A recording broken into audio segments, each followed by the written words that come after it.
All right, y'all, what are we going to be talking about today? So this has been a long time in the making. We're going to be talking about head-to-head number 12.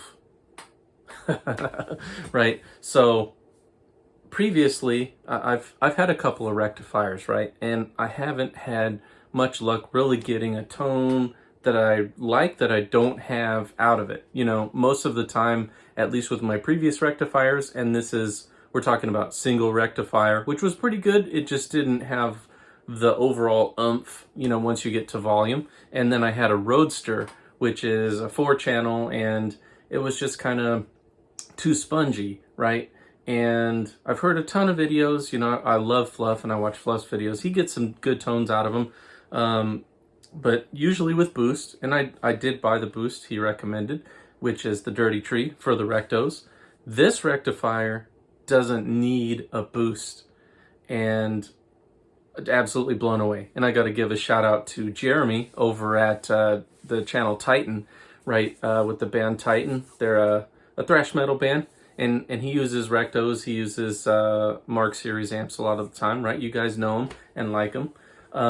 So he hipped me to this amp, which was at a local store. And I went over there and I bought it, and I'm still messing around with it. I'm still in the honeymoon phase, so I really like it. Thanks, Jeremy.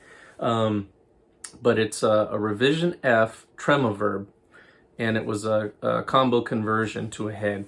So it's not something that you find out there in the wild very much, and most people, you know, I got a lot of comments when I first got it, and they said, I don't think they made Revision F Tremoverbs. And Fluff himself said that this exact amp is a Tremoverb Rev F. So if I'm going to believe anybody, it's going to be Fluff. Not that I don't trust you guys, but he's like the rectifier, you know, all-knowing person, right? So what am I going to put it up against? I really thought hard about this one because it's like, man, there's so many amps I could do. This one had a chassis date of October of '93. So I was like, oh, that's closest to my Mark IV-B. Let's just do it against the amp that it's closest in age to. Now, we're going to be doing it just like we usually do, which is a blind test. So I'm going to be holding up 1 and 2. Hopefully I don't mess it up because it's been a while and I don't have a ton of practice on it, right? But the cool part is I might have tried to trick you with the settings. So obviously they're completely different amps. They have different sound character and stuff like that. But I tried to dial them in kind of overlap, you know, so the Mark is going to sound a little bit more beefy and a little bit more round, I guess you could say. More room-filling tone versus that really choppy Mark tone.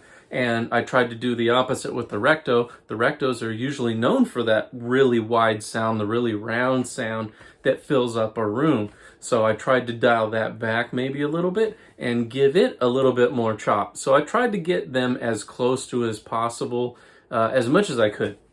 It's obviously hard because they're completely different styles of amps with different tubes, transformers, circuits, you know, capacitors, all kinds, everything's different, right? So without further ado, let's check this thing out. And yeah, let's just check it out. And here we go. I got these because I actually have these averaged at 100 decibels each. And normally when I do videos, I have a couple of cabinets going, but since I only have one cabinet going, it screams. So I have to put on my hearing protection. All right. Let's get you guys plugged in here.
All right, so you got to hear the two with the headphones on. Obviously, it's much harder to tell the differences. These ones have little valves in them. A lot of people have asked me what these are. I can't remember what brand they are. Let me see if it has them on there. Of course it doesn't, but it says EAR right here, if that helps. They have these little valves, which allows at least a good bit of the highs to come through, so it's not so terrible like everything's completely muffled. Anyway, so that was the comparison. What did you think? Which one is which? You know, to me it seems like it would be pretty obvious. Maybe it is, maybe it isn't. I don't know. We'll see what you guys think. But what I was thinking, I'll do another quick little comparison. Try to keep it under 10 minutes here, but allow you to hear the in-room audio from the camera phone speaker, because it sounds different than, of course, when it's plugged in on the mic. So I'm going to do that real quick, and then we'll cut. Guess I got to turn the amps back on. Here we go.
Y'all, so that was the video. Let me get these amps turned off here. That was the video. As always, thank you for watching. Thanks for commenting. There's been a lot more comments lately. I appreciate that. I love having the conversations. If you go through my comments section, I'm typically replying to everyone, and if I don't, it's because it didn't give me a notification. So I'll usually scroll through there and go try to find comments. As always, thank you, thank you. Like, comment, share, and subscribe, and let me know what you want to see next. I've got quite a few more videos that I have in my mind, so give me some ideas and let me know what you guys want to see. Thank you.